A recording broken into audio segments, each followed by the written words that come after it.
जिंदा है भुट्टो, जिंदा है। जिंदा है भुट्टो, जिंदा है। और अगर जिंदा है तो फिर भुट्टो अपनी जिंदा आंखों से कौम की इस बेटी पर मुबैना तौर पर मलीर के एक यूसी चेयरमैन का बहीमाना तशद्दुद भी देख रहा होगा।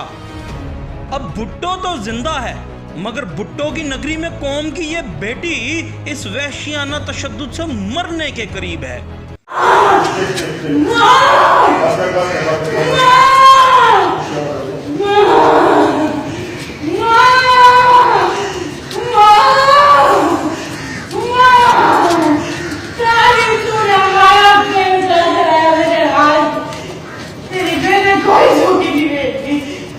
जरदारी की नैब गिरफ्तारी पर जिंदा भुट्टो बिलावल ने कहा था कि नैब ने एक बेटी को जरूर रुलाया है। अपनी बहन के रोने पर जिंदा भुट्टो बिलावल तड़प उठा और कौम की बेटी की चीखें सुनकर बिलावल क्या करता है देखेंगे।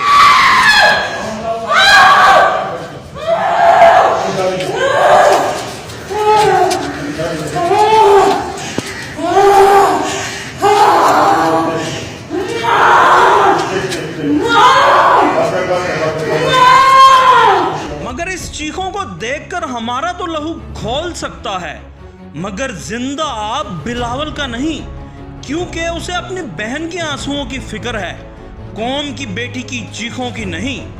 शायद आज सिंध को जिंदा भुट्टो की नहीं, किसी मोहम्मद बिन कासिम की जरूरत है। बस्तियां चांद सितारों पे बसाने वालों, कुर्राए अर्ज पे बुझते चले जाते हैं चिराग। अदील शुजा, खबरिस्तान, लाहौर।